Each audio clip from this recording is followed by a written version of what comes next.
Tocarra Dillard. This is our very first interview, and I'm glad to have you. So, you are the daughter of Bishop and First Lady Robin, Mhm. a preacher's kid. Yep. So, what was it like being a preacher's kid? Horrible. Wasn't that bad, was Would it? not recommend it. Wow. 0 stars. Um,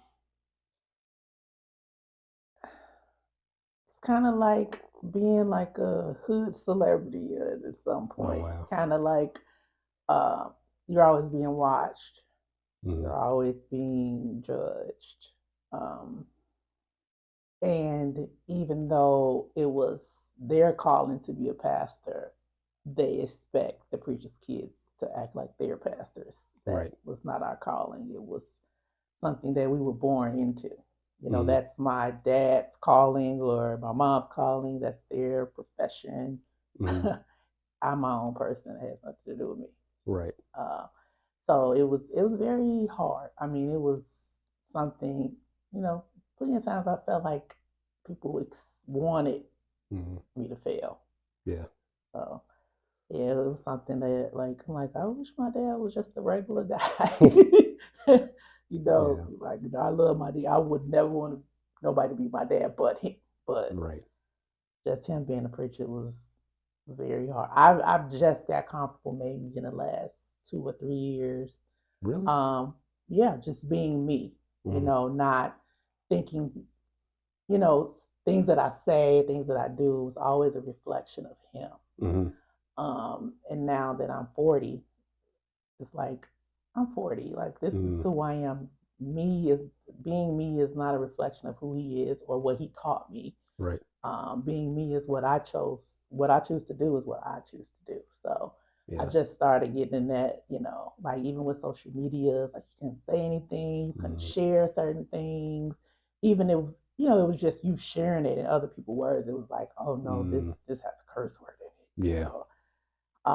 Now that I'm older, I'm like, Like, what can you do to me? I mean, right. Like, whoop like, you. so Yeah. but like I said, yeah, probably in the last maybe 3 or 4 years, it's like when I decided I'm not living in the limelight of my dad and my mom Hmm. anymore. This is who I am. Right. So So, technically, it's almost kind of like being the child of a president or something. right. Okay. So as a kid, did you feel like you were different than other kids because you were the daughter of a pastor? As a kid, no. Okay. Um, as a kid, I had so many kids around me Hmm. and we kind of like grew up together. It was just, I still had my fun and I still went. My dad traveled a lot when I was a kid, so he was gone and I was always at somebody else's house. Right. The good part about it, those people had kids, Yeah. so there's people I grew with up to this day that's like family to me because I was always over there. Hmm. So as a kid, no, I didn't notice it to maybe I was like 13 or 14 Okay. when I noticed, like, or you hear things. Hmm. Most of the people I hung with was like 5 and 6 years. Well, I say 3 to 6 years older than me, Hmm. so they heard things that I didn't hear. Right. So Okay. yeah, that's when I started like, you know. Yeah. So did you, or were you ever like friends with other PKs growing up?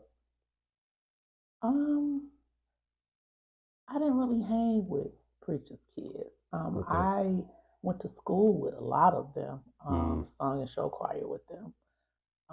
But we wasn't like tight where we like hung out or and it was always like I couldn't visit other people's churches. I couldn't visit my friend's church because it's Right. like, no, you got to be Hmm. here. So Yeah. I didn't get the opportunity to go outside of my church as a kid to visit, but I knew we talked Hmm. and we complained about the same things. Right. So, Exactly. but I wasn't really close to any of them. Okay. So I remember you praise dancing. And how did you get into praise dancing? And do you remember when you started?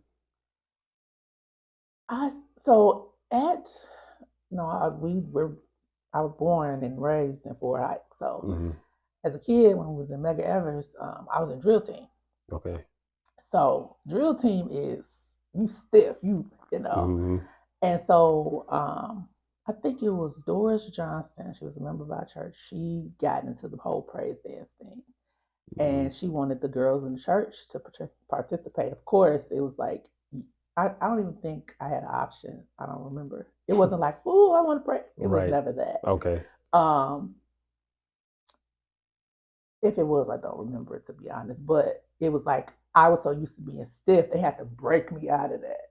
Wow. So it wasn't something I was automatically good at. Mm-hmm. It was like, you know. And then back then it wasn't. I was 8 years old when I first started dancing. Okay. So I was a kid. Mm-hmm. And as different people came in and out of the church, we progressed. We Mm-hmm. had different leaders.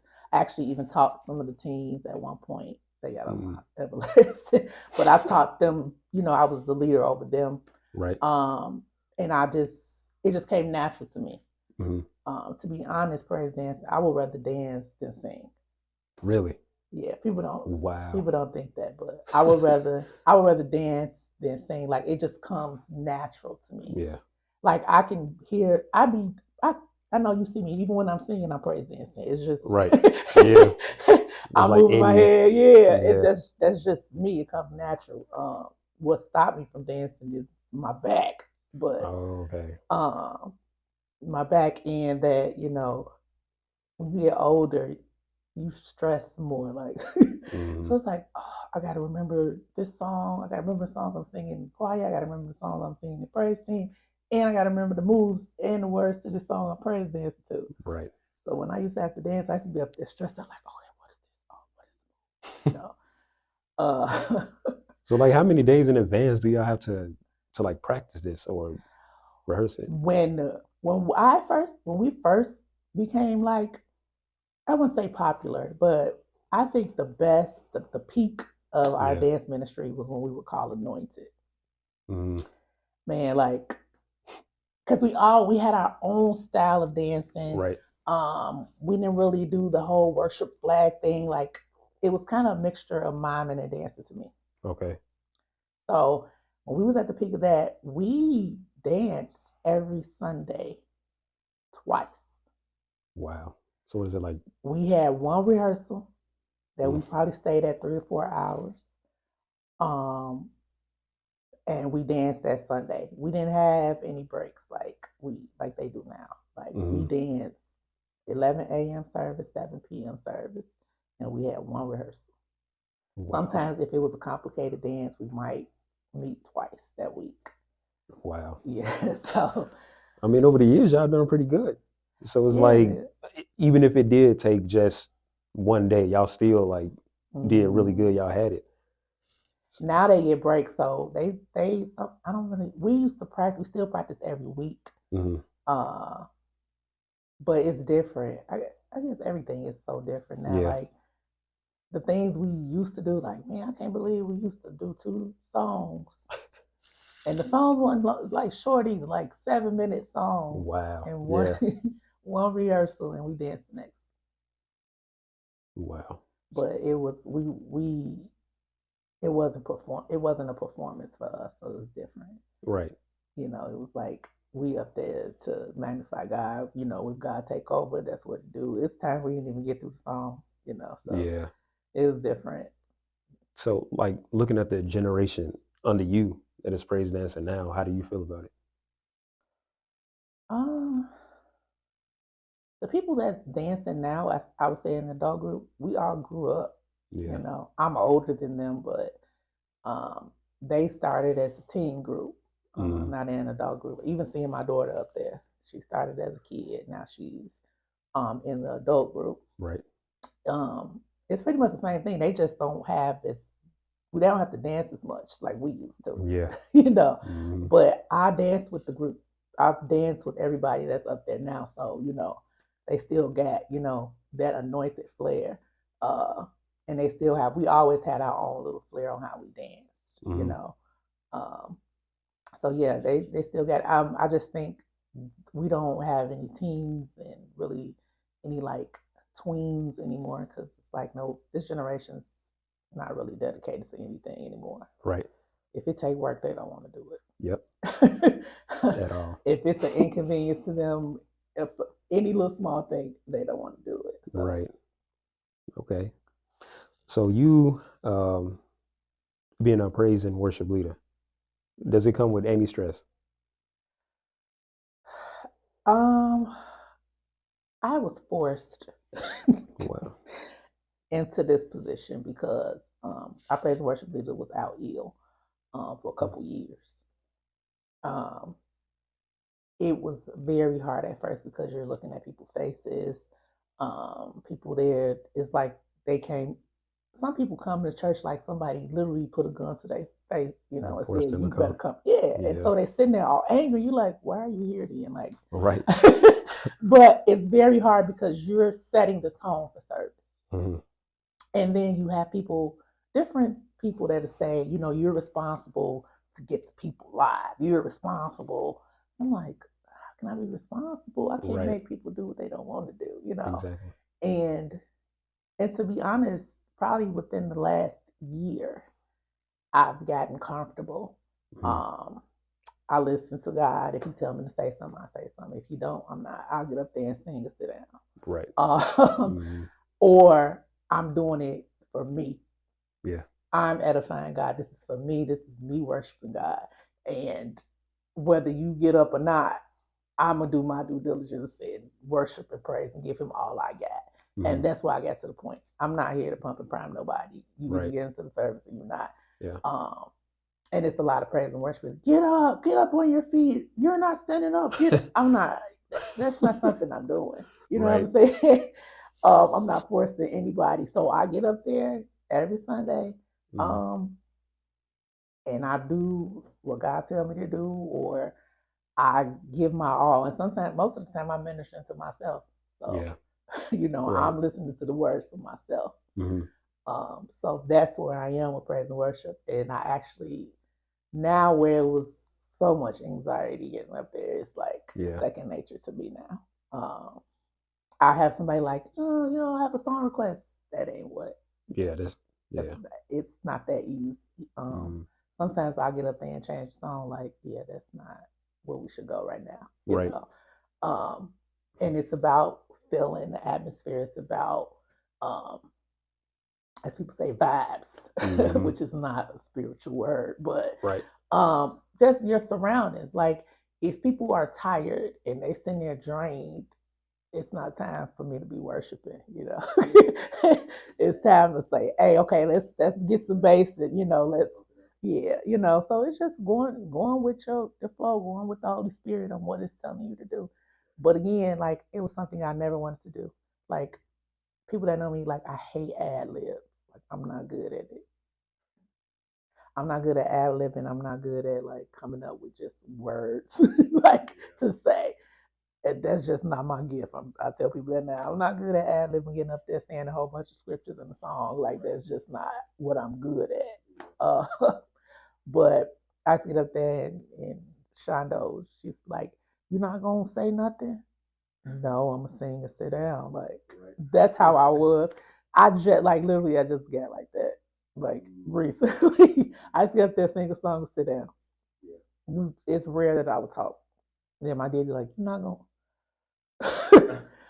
Okay, I'll say a little something. I don't know. And it's different, like for different people too. So Hmm. like if somebody will go up there and they've been doing it so long and they know how to ad lib and all that stuff. I mean, it's It's different. second nature to some Yeah. people. Like, some people just got the gift of gab. Period. They could get up there and sing and say whatever. Job was sick so long, and all of that. That's just not me. If something come to me, I'll do it. But yeah, that's just not a gift of mine, I should say. Like, I used to get up there even when I had just solos in the choir and I wasn't the praise and worship leader. I mean, I was up there shaking, Yeah. like hands like this. And I've been singing since I was a little kid. Right. It just was something like, that's why I was like, I'd rather get up there and dance than sing. Like, you know. So like whether like knowing this position that you have as a praise and worship leader, have you ever felt like you wanted to step down in time?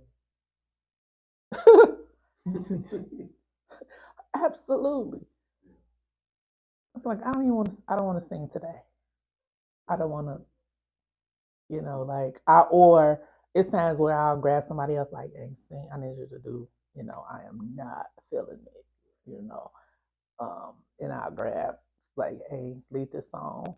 You know, or sometimes I want other people to lead. Okay, you do better with this song. You sing it. I was never the type to want to be in the limelight. Period. That's just not me. I'm not, even though people thought I was like, oh, she's conceited. No, I hang with boys. I don't. I'm not the conceited type. My mother instilled in me. You don't go nowhere looking like this. You don't. You have to look a certain way. You have to wear certain garments. So I tell people all day I'm bougetto. Like I'm not bougie.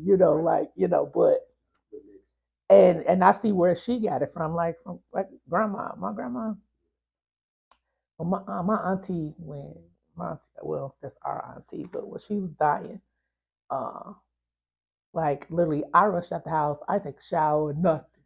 I got on some leggings, t-shirt, like, oh, my grandma walking there, she had her stockings on, her hair was pinned up. I'm like, how did you? Wait a minute. I'm looking crazy. And that just put a thing in my head, like, you know what?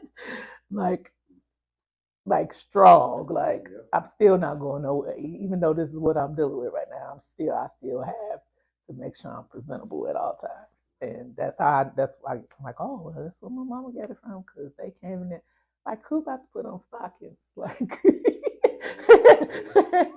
so, and most of the time, that's in my head.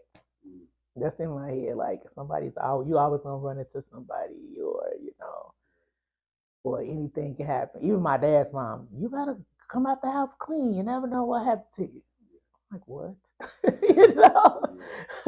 Which brings me to my car accident when I just run out the house to take my kids, and I end up like in a really bad car accident. I got on the t-shirt. I'm sure. Luckily, I was, at least presentable, but I was like, yeah, that's what they was talking about.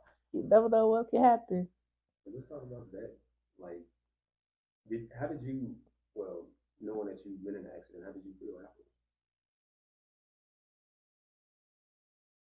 after? It was, I think, in that moment, because when you hear, when you have a dad like my dad, like, there are many preachers, there are many people that prophesy, or instill words into your life. Like, my dad, when he says something, like, it's going to happen. And he had kept saying, I see all these car accidents. I see all these car accidents. But I'm like, man, But in my head, I never said, like, oh, that could be me. Like, that was not a thought. Right. Yeah. That was not a thought. And him praying, and that's the first thing I thought. Well, first of all, I blacked out. But after I came to, like, I just sat there and cried, because I hear my kids crying in the back of my kids. And I just sat there like, oh my God, I could have been one of the people that died in a car accident. Like, that's been crazy all summer. Like, people dying in car accidents, people being in car accidents. Like, it was more common as robberies at this point. And it was just like, man, like, that could have been, mind you, it was a gas station. So I could have hit a pump, I could have blew, like, and my kids was in the car. And the crazy part about it, I was 2 minutes away from my destination when I had that car accident. So you like never know like what can happen. And I'm just happy that it was something that we could recover from. I still don't have a car, you know, still dealing with it, but it's just like I got my life. So my kids got their life. We mobile, we can walk, you know. There's people that come out and end up in wheelchairs, or so I'm just happy that was we take life for granted, and that's one thing I know now. Things could change in any minute, and it's kind of like I'm in the middle of how people like you need to be responsible, and you need to make sure you have thousands of dollars in the savings account. I'm like, wow, that's true. When I die, what that thousand? You know what I'm saying? You know, like me staying at home and being responsible and not living life is not good either. You know, I mean, I'm a single mother, so it's like, I have to think smart. But at the end of the day, I also would not be living miserably because I was forced in that role. It wasn't something I chose. So it's just like, okay, I got my girls. My girls know I've set good example for them. Even though I got pregnant at a young age, I still got my 2 master's degrees. I've showed them, the field that I wanted to be in. That's the field that I work in. Uh, so it's like I show them different things. And being a single mom, I learned from other people's mistakes. Like I know a whole bunch of people. I know a whole bunch of business. And I learned from them. Like my kids haven't been brought around a man yet. I don't, I'm not about, even if I am dating, you're not about to just meet everybody. So, but they haven't met physically a man yet since I've been divorced. So, I think smart, even though they're older, but still an example. You still got to set an example for your kids. Yeah. So, well, you brought up the fact that you divorced. So, at that time period, I mean, was that traumatic? Very, very. Um, I think showing that you failed, and this is the part of being a preacher's kid, that and people knowing different things that you didn't know and laughing about it. Uh, that was the worst part to me. I believe, like people that you thought was in your corner, like, oh, I knew that, so you didn't tell. you and the fact being spiritual means it's good and bad when it comes to relationships, because you give people more chances because you believe God can change them. And it's like, if that person is smart, they're like, no, I'm gonna do better, and God's, bringing God in it. I always like, okay, because I believe God can do anything. But at the same time, if that person don't want to, you can't make them. So I think just thinking that God would save my marriage, and it didn't work that way. Kind of like, eh, okay, if I would have known that, I wouldn't have, I wouldn't have stayed this long, or vice. Um, but it was, it's something you look back on like, I can't believe I made it out of that. Like, I thought I would be the most bitter, mean person because of that, and